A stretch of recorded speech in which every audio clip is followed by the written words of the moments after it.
इसमें तो भाई वही है कि मतलब जैसे आप पीटी में देखेंगे तो इसमें मतलब क्या है कि यूपीएससी वाले में तो 15 से 20 क्वेश्चन रहता है पीटी में, ठीक है। और ये मेंस में जीएस 2 में इसका बहुत ज़्यादा इसका रोल है, ठीक है। बाकी लक्ष्मीकांत आप पढ़ सकते हैं अच्छे से, मतलब जो उसमें फैक्ट वगैरह काफ़ी अच्छा उसका कंसोलिडेशन है, ठीक है। बढ़ते हैं आगे। अब आज हम लोग पढ़ेंगे chapter 1 constitution why and how, ठीक है। सेकेंड चैप्टर है rights in the Indian constitution. Third है election and the representation. Fourth है एग्जीक्यूटिव। फिफ्थ है लेजिस्लेचर। सिक्स है जुडिशरी। सेवन्थ है फेडरलिज्म और एट्थ है लोकल गवर्नमेंट। नाइन्थ है constitution as a living documents. ये बहुत बहुत इंपॉर्टेंट है, इस पर क्वेश्चन पूछा जा सकता है कैसे ये लिविंग डॉक्यूमेंट है। The philosophy of the constitution, ठीक है।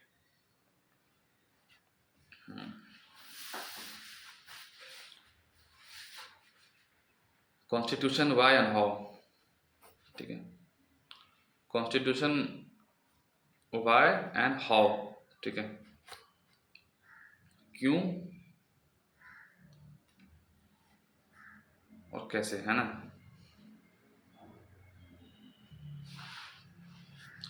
The book is about working of the Indian Constitution. In the chapter that follow, you will read information about the various aspects of the working of our constitutions. You will learn about the various institutions of the government in our country and their relationship with each others. इस book में हम लोग पढ़ेंगे working of the Indian constitution को। In the chapters that follow you will read information about the various aspect of the working of our constitution. आप पढ़ोगे information जो है various aspect of the working our constitution. You will learn about the various institutions of the governments in the our country. कौन कौन सी हमारी institution है जो कि गवर्नमेंट में है, ठीक है। और उसका रिलेशनशिप एक दूसरे से मतलब कैसा है, ठीक है। जैसे जुडिशरी का एग्जीक्यूटिव से क्या है, एग्जीक्यूटिव का लेजिस्लेचर से क्या है। तो ऐसे मतलब वो है एक जो दूसरे का जो इंस्टीट्यूशन है ना, उसका मतलब एक दूसरे से मतलब रिलेशन कैसा है, उसके बारे में हम लोग डिस्कस करेंगे, ठीक है। Put before you, but before you begin to read about the election, government and presidents and prime minister, उससे पहले आप पढ़ोगे इलेक्शन के बारे में, गवर्नमेंट के बारे में और प्रेसिडेंट के बारे में और प्राइम मिनिस्टर के बारे में। It is necessary to understand that the entire structure of the government and the various principles of the that binds the institution of the governments, जो भी क्या है कि इट इज़ नेसेसरी, ये ज़रूरी है अंडरस्टैंड करना that the entire structure of the government and the various principles that bind the institution of the governments have their origin of the constitution of India. ये कहना चाह रहा है कि ये आपको जानना बहुत ज़्यादा ज़रूरी है। It is necessary to understand that the entire structure of the government and the various principal, जो भी स्ट्रक्चर है गवर्नमेंट का और उसका जो भी वेरियस प्रिंसिपल है दैट बाइंड्स इंस्टीट्यूशन को वो बाइंड्स करता है ऑफ द गवर्नमेंट को, have their origin in the constitution of India, ठीक है। After studying this chapter, you will learn what a constitution means. Constitution क्या है? What a constitution does to the society. Constitution क्या करता है society के लिए? तो ये क्वेश्चन पूछा जा सकता है कि what a constitution means. Constitution क्या होता है? ये मतलब मेंस में 7 मतलब 10 मिनट में ये बहुत आसानी से ये क्वेश्चन पूछा जा सकता है, ठीक है। बताओ भाई कि 150 वर्ड में लिखो इसको कि what a constitution means. What a constitution does to the society. वो क्या करता है मतलब सोसाइटी के लिए. How constitution govern allocating the power in the society. What was the way in which the constitution of India was made. आखिर वो Indian constitution किस तरीके से बना है। तो ये 4 या 5 जो क्वेश्चन है कि what a constitution means, constitution का मतलब क्या होता है, what a constitution does to the society, एक कॉन्स्टिट्यूशन क्या करता है सोसाइटी के लिए, how constitution govern the allocation of power in society, जो कॉन्स्टिट्यूशन है वो कैसे गवर्न करता है एलोकेशन ऑफ पावर मतलब सोसाइटी में, ठीक है। What was the way in which the Constitution of India was made, आखिर वो किस तरह से मतलब जो है इंडियन जो कॉन्स्टिट्यूशन ऑफ इंडिया है वो बना है, ठीक है।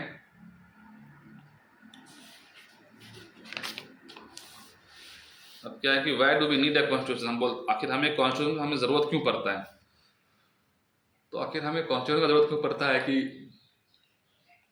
मतलब सीधी सी बात है भाई कि कुछ चीज़ का हमें ज़रूरत क्यों पड़ता है। मान लीजिए कॉन्स्टिट्यूशन की ज़रूरत हमें इसलिए पड़ेगा उसमें रूल डिफाइंस हो, उसमें पावर डिफाइंस हो, एक दूसरे का मतलब कौन क्या काम करेगा वो डिफाइन हो, सोसाइटी जो है वो मतलब बहुत इजी रन करे, है ना, और एक दूसरे का राइट कोई वायलेट ना करे, है ना, और मतलब पीपल्स का रूल हो, इलेक्टेड रिप्रेजेंटेटिव हो, तो इन सब के बारे में मतलब कॉन्स्टिट्यूशन मतलब बेसिकली इसी कारण हमें कॉन्स्टिट्यूशन ज़रूरत है, क्योंकि इन सब चीज़ों का उसमें जो है डिफाइन होता है चीज़ों के बारे में, है ना, कि रूल क्या होगा, रेगुलेशन क्या होगा, कौन किसका पावर है, ठीक है ना।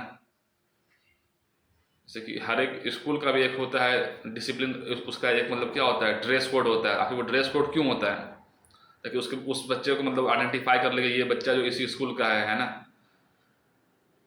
हर हर एक स्कूल का अलग अलग टाइमिंग होता है, तो उस टाइमिंग वो क्यों होता है, ताकि वो डिसिप्लिन मेंटेन कर सके, है ना। तो आखिर कॉन्स्टिट्यूशन क्यों होता है, आखिर उसका हमें ज़रूरत ही क्यों है।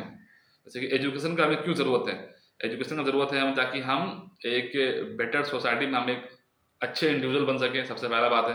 दूसरी बात है कि भाई हम जो हमारे जो अंडरस्टैंडिंग है, मेच्योरिटी है, वो आ सके, हम लोग चीज़ों को रॉन्ग और राइट को हम समझ सकें, है ना, कोई हमें फुलिश ना बना सके, ठीक है। इसी कारण हमें एजुकेशन की हमें ज़रूरत है। इक्वलिटी सोसाइटी में लाना है, पोवर्टी को हटाना है, वीमेन एम्पावरमेंट करना है, तो एजुकेशन बहुत ज़्यादा ज़रूरी है, इसकी ज़रूरत इसी वजह से है ना, ठीक है। आखिर तो वही बताना चाह रहा है, आखिर ये कॉन्स्टिट्यूशन हमें क्यों ज़रूरत है, ठीक है।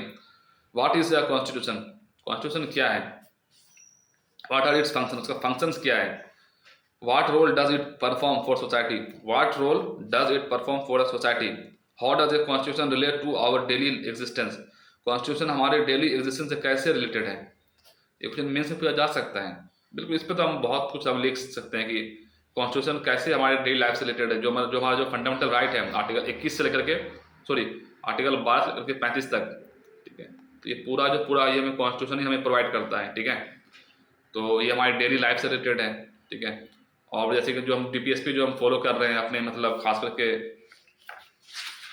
Directive principle of state policy जो है, और सॉरी जो एक तो DPSP भी है, और एक और जो है जो हम जो फंडामेंटल जो हम लोग ड्यूटी जो हम लोग फॉलो करते हैं, वो भी हमारा डेली डे वो भी हमारा आवर डेली एग्जिस्टेंस, वो हमारा बेसिकली हम उसको रिलेट कर पाते हैं ना। जैसे कि नेशनल एंथम को रिस्पेक्ट करना है, यही है ना, पहला ए में तो यही है, तो ए से एंथम है, और बी से क्या था, बॉस, तो मतलब बॉस से क्या था मतलब, तो हमने याद किया था कि जो भी नेशनल फ्रीडम स्ट्रगल है उसको मतलब उसके आइडियल को हम लोग फॉलो करना है, तो वो भी हमारे डेली लाइफ में मतलब रिलेटेड है। सी से क्या था, सी से कंट्री था, मतलब कि यूनिटी और इंटीग्रिटी को मतलब मेंटेन करना है। डी से क्या था, डी से डिफेंड करना है कंट्री जब आपको बुलाया जाएगा। और ई से क्या है, एनिमी नहीं फैलाना है, मतलब कि फ्रेटर्निटी मतलब ब्रदरहुड मतलब मेंटेन करके रखना है। एफ से क्या था, एफ से था भाई जाकर के भाई हम लोग याद किए थे ना, एफ से क्या था, हाँ हाँ एफ से क्या था, फेस्टिवल मतलब कंपोजिट कल्चर को आपको बचा के रखना है। जी से क्या था, गन, तो गन से हमने क्या था कि मतलब कि एनिमल वगैरह को नहीं मारना है, मतलब उसको उसके उस पर हमें कॉम्पेशन करना है, ठीक है। जी हो गया। एच से क्या था, एच से क्या था भाई, एच से हाइपर नहीं होना, मतलब साइंटिफिक टेम्पर डेवलप करना है, एच जी एच हो गया। आई क्या था, आई से होता है कि आई लव माई इंडिया, है ना, तो मतलब अपने प्रॉपर्टी को मतलब बचाना है आई से, ठीक है। जे से क्या था, जे से था जाकर के भाई, जे से क्या था, जे से क्या था, जे से क्या था, हाँ जे से जोर लगा दो, हाँ जे से जोर लगा दो, मतलब आप जिस काम में हो उसमें आप एक्सेल हासिल करो, ठीक है, एक्सीलेंस करो उस सांस में, ठीक है। जे हो गया। के से तो हमें पता किड्स होता है, मतलब बच्चा है, तो उसको मतलब between the age of 6 to 14 years है, उसको मतलब गार्जियन का ये है कि उसको एजुकेशन प्रोवाइड करे। तो ये सब मतलब बेसिकली हमें चीज़ें वहाँ पे मतलब बताया जा रहा है, ठीक है ना। वाट तो ये हो गया, मतलब answering this question is not difficult as you might think. आपको लग रहा है कि क्वेश्चन को डिफिकल्ट लिखना, ऐसा बिल्कुल नहीं है। अभी तो हम बहुत आसानी से अभी हमने उसको डिफाइन कर दिया कि क्या रोल प्ले करता है सोसाइटी में, है ना, इसका क्या फंक्शन है, ठीक है। तो what is constitution, what are its function, उसका फंक्शन क्या है, what role does it perform for the society. 3 question का आंसर हमें नीचे मिलेगा, ठीक है।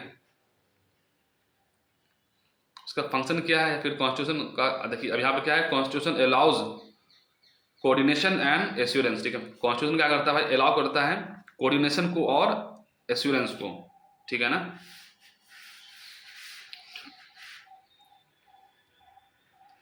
Imagine yourself to be a member of a reasonably large group. Further, imagine that this group has following characteristics. The members of these groups are diverse in their various ways. They have different religions, allegiance. Some are Hindus, some are Muslims, some Christians, and some perhaps profess no religion at all. They are all varied in many different respects. They pursue different professions, have different abilities, have different hobbies, different taste in everything from the film to books. Some are rich and some are poor, some are old, some young. Imagine further that members of this group are likely to have dispute over the various aspects of life. How much property should one be allowed to own? Should it be compulsory that every child be sent to school, or should the parent be allowed to decide how much should this group spend on its safety and security, or should it build no more park instead? फिर से उसको एक दफ़ा उसको हम करते revise. तो imagine yourself to be a member of a reasonably large group. आप एक लार्ज ग्रुप के आप क्या हो, आप एक मेंबर हैं, ठीक है। तो यहाँ पर लार्ज ग्रुप मान लो एक कंट्री भी हो सकता है, लार्ज ग्रुप एक सोसाइटी में कोई एक 50 लोग का एक मेंबर भी हो सकता है। Further imagine that the group has the following characteristics. मान लीजिए अब एक कोई विलेज है, ठीक है, तो उसमें वो एक लार्ज ग्रुप हो गया मान लीजिए वहाँ पर, या फिर एक स्टेट है, जैसे कि बिहार एक स्टेट है, ठीक है। Further imagine that the group has following characteristics. उसका फॉलोइंग कैरेक्टरिस्टिक्स है। The member of the groups are diverse various ways. वो बहुत तरीके से वो अलग हैं, ठीक है ना। जैसे कि एक ही फैमिली मेंबर में अगर 10 लोग हैं, या फिर अगर जॉइंट फैमिली है, तो हर किसी का कैरेक्टर बहुत अलग है। किसी को गुस्सा बहुत जल्दी आ जाता है, किसी को गुस्सा नहीं आता है ना। कोई बहुत जल्दी मतलब हाइपर हो जाता है, कोई बहुत पीस में रहता है, काम में रहता है, वो चिल मारता है ना, ठीक है। तो कोई इसी में से कंजूस होता है, कोई इसमें से बहुत ज़्यादा मतलब खर्च करता है, और कोई क्या होता है कि कोई रूल को फॉलो नहीं करता है, तो फिर उसको मार भी पड़ता है मतलब घर में, है ना। तो क्या क्या कैरेक्टरिस्टिक्स होगा उस वाले ग्रुप का, लार्ज ग्रुप में, ठीक है। The member of the groups are diverse in various way. बहुत सारे अलग हो सकते हैं। They have different religion. अगर एक पूरा स्टेट वैसे बिहार में, तो यहाँ पर डिफरेंट रिलीजन है। अगर हम इंडिया की बात कर लें, अब हम इंडिया का ले लेते हैं, ठीक है। तो इंडिया में डिफरेंट रिलीजन है, एलिजियंस है, डिवोशन और लॉयल्टी टू ए पर्सन, ठीक है। सम आर हिंदूज, कुछ हिंदूज हैं, कुछ मुस्लिम्स हैं, कुछ क्रिश्चियंस हैं, कुछ perhaps no religion at all. वो अपने रिलीजन, वो किसी भी रिलीजन को फॉलो नहीं करते हैं, ठीक है ना। They are also varied in many different respects. वो और भी कई तरह से वो अलग हैं। They pursue different profession. वो डिफरेंट प्रोफेशन मतलब परस्यू करते हैं। हैव डिफरेंट एबिलिटीज, उसके डिफरेंट एबिलिटीज़ हैं। हैव डिफरेंट हॉबीज़, उसकी डिफरेंट हॉबीज़ है। एक ही कंट्री में क्या है भाई, वो उसका they are also varied in many different respects. They pursue different profession. कोई आर्मी में जा रहा है, कोई डॉक्टर बन रहा है ना, कोई IAS बन रहा है, कोई IPS बन जा रहा है, कोई जो है मतलब आर्टिस्ट बन जा रहा है, ठीक है। They pursue different professions, have different abilities. हर किसी का एबिलिटीज बहुत अलग है। हैव डिफरेंट हॉबीज़, किसी का हॉबीज़ बहुत अलग अलग होता है। कोई वाचिंग मूवी है, किसी का मतलब सोना है, किसी का क्रिकेट खेलना है, किसी का मूवी देखना है ना। तो ये सब क्या है, वो एक हॉबीज़ है। डिफरेंट टेस्ट है, किसी को मैगी पसंद नहीं, किसी को मैगी बहुत पसंद है, ठीक है। कोई एग खाता है, कोई एग नहीं खाता है, ठीक है। किसी को करेला पसंद है, किसी को करेला पसंद नहीं है। तो वो क्या है, डिफरेंट टेस्ट है in everything from films to books. कोई फिक्शनल बुक पढ़ता है, कोई नॉन फिक्शनल बुक पढ़ता है, कोई ऑटोबायोग्राफी पढ़ता है, ठीक है ना।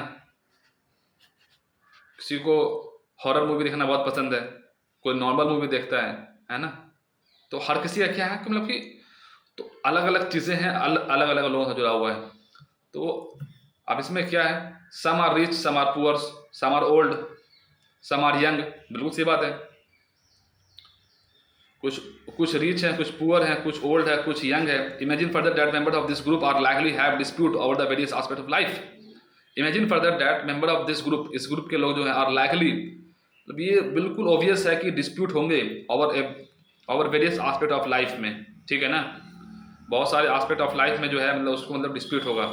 How much property should be one be allowed to own. How much property should one be allowed to on.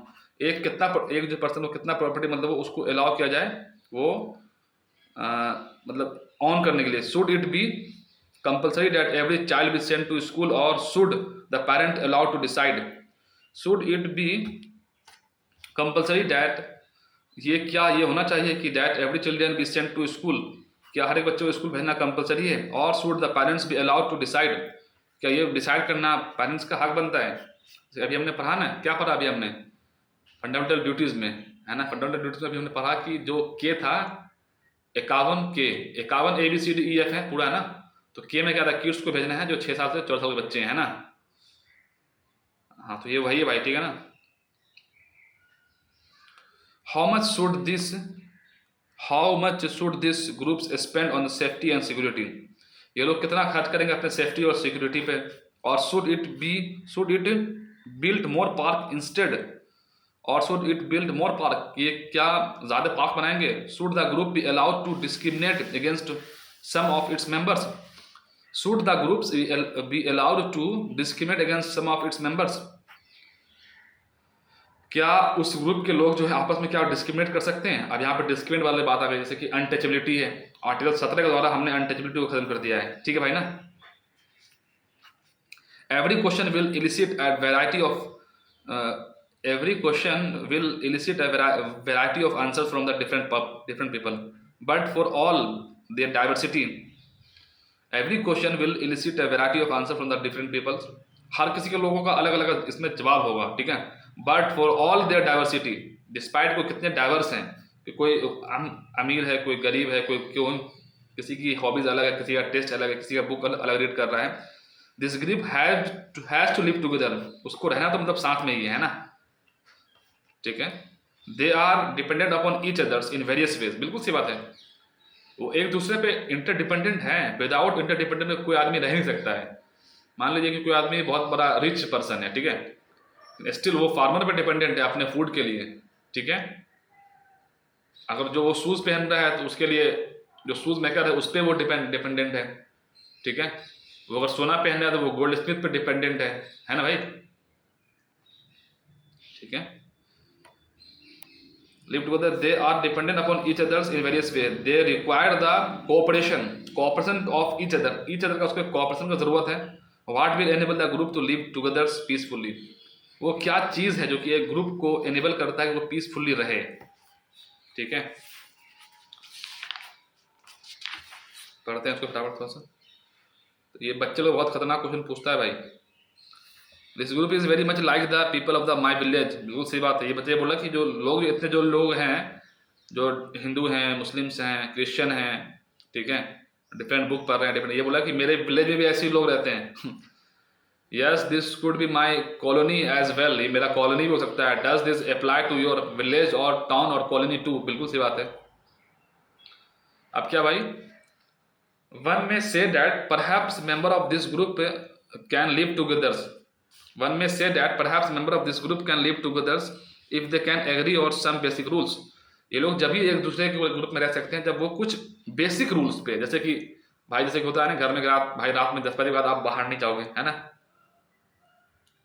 ये रूल होता है जैसे कि आप रात में 10 बजे आप फोन यूज नहीं करोगे, घर में ऐसा मतलब रूल बनाया हुआ है, ठीक है ना। तो आप कहीं भी जाओगे तो आप पूछ के जाओगे, आपको अगर आप छोटे बच्चे हैं तो आपको किसी को बता के जाना है आप कहाँ जा रहे हो, है ना। स्कूल का टाइमिंग फिक्स है भाई, आपको सुबह 7 बजे स्कूल जाना है, 6:30 बजे आपको स्कूल जाना है, ठीक है ना, नहीं तो आपको मार पड़ेगा फिर सुबह में। ठीक है ना, आपको सुबह में आपको ब्रेकफास्ट आपको लेकर के आपको जाना है, ऐसा ना हो कि आप ब्रेकफास्ट वहाँ ले आकर के आप कहीं और आप किसी और को खिला दे रहे हो, आप खुद नहीं खा रहे हो।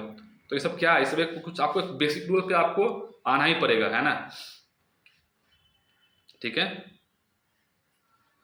आपका खेलने का समय क्या है, तो ये सब तो एक बेसिक रूल एक फैमिली के लिए, सेम एक कंट्री के लिए भी होगा भाई ना, सेम ऐसे ही।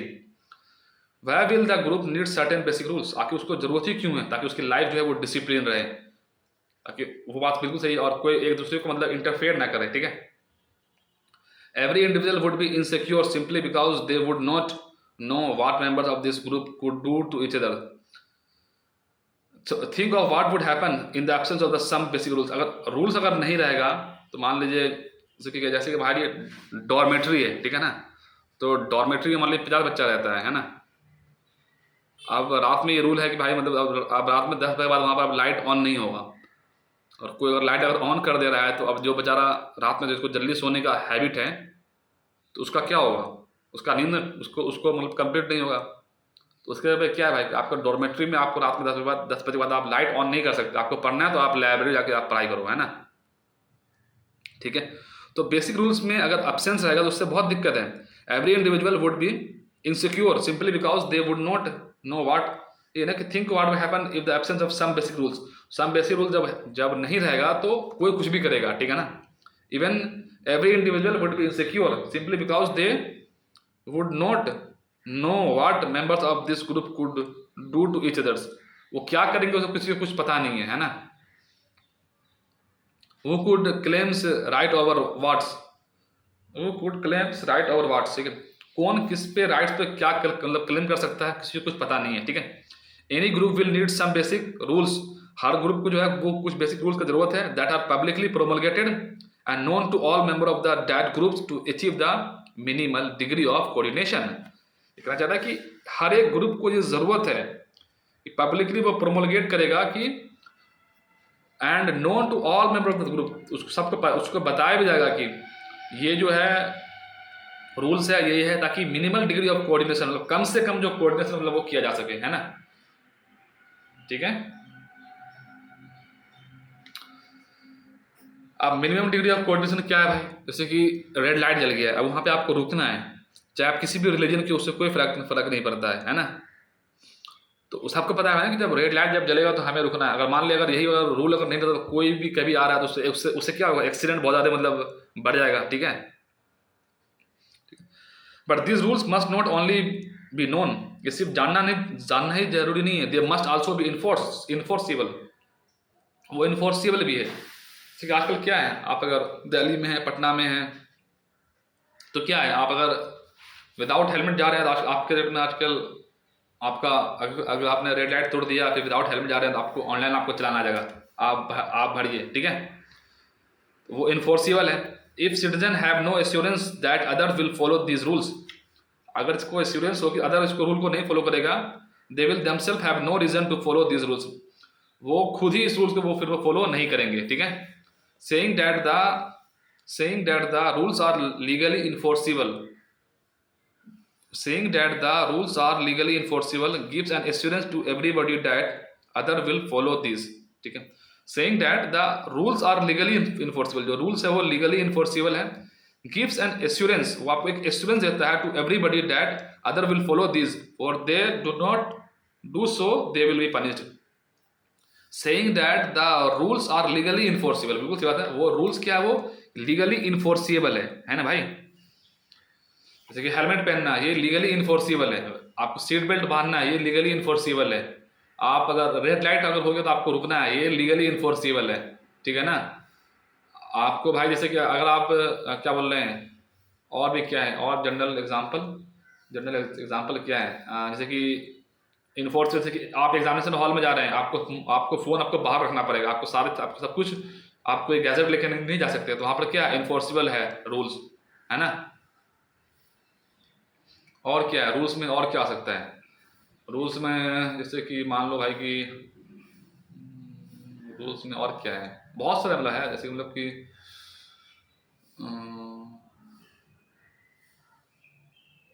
रूल्स में क्या है, आप किसी को आप कुछ बोल नहीं सकते हैं, आपको डिफेमेशन का केस लग जाएगा, ठीक है। तो मतलब वो इन्फोर्सिबल है। And assurance to the everybody that, वो एश्योर करता है हर किसी को, that will follow this for if they do not do so, अगर वो ऐसा नहीं करते हैं कि दे विल बी पनिश, उसको पनिश किया जाएगा। The first function of a constitution, अब ये सबसे इंपॉर्टेंट है भाई, ये यहाँ से इसको याद करना है, उसको मेंस में लिखना जाएगा, मतलब ये लिखा जाएगा। द फर्स्ट फंक्शन, अगर इस तरह का क्वेश्चन रहा, the first function of the constitution क्या है, is to provide a set of basic rules that allows for the minimal coordination amongst the member of the society. तो क्या है, अभी जो हमने बोला ना कि क्या फंक्शन है कॉन्स्टिट्यूशन का, एक क्वेश्चन था मैंने, what are the functions, what roles that is perform of a society, या फिर क्या कॉन्स्टिट्यूशन है। द फर्स्ट, अभी हम क्या बोलते हैं, व्हाट आर, अभी ऊपर अभी पढ़ा ना कि जो कॉन्स्टिट्यूशन उसका क्या फंक्शन है, हाँ अभी हमने पढ़ा ना व्हाट आर इज फंक्शंस। जो पहला फंक्शंस है वो क्या है भाई, is to provide a set of basic rules that follow for the minimum coordination among the member of the society. ये क्या है, first function of a constitution क्या है, is to provide a set of basic rules that allow for the minimal coordination amongst the member of a society. तो ये इसको याद रखना है भाई, ठीक है ना, समझना है इसको। अभी हमने चूंकि पूरा अभी हम अच्छे से इसको समझे हैं ना कि आखिर ये क्यों जरूरी है। Constitution provide set of basic rules, ये बेसिक रूल प्रोवाइड करता है that allow for the minimal coordination among the member of the society. ठीक है, ये एक एक्टिविटीज है। Enact thoughts experiment of these sections in the classrooms. The entire class should discuss and arrive at some decisions. They would apply to everyone for this entire session. The decision would be about how would the class representative be chosen, which decision will be representative will be able to take behalf of the entire class. Are there some decision that the class representative cannot take without the consulting the entire class? You can add any other items into this list. Collect a commonly kitty for the class organization, picnics, and the trips and sharing of the common resources. As long as everyone agree to it, make sure that you include those subjects that have led to any difference in the past. How to revise this decision in case you need to. देखिए भाई, class में एक monitor होता है, ठीक है ना। Monitor जो है वो कुछ डिसीजन जो है वो खुद ले लेता है, ठीक है, और वो कुछ डिसीजन के लिए वो पूरा क्लास उस पर मतलब बाइंडिंग होता है ना, ताकि वो जब बोलेगा तभी उस पर हो पाएगा। ठीक है,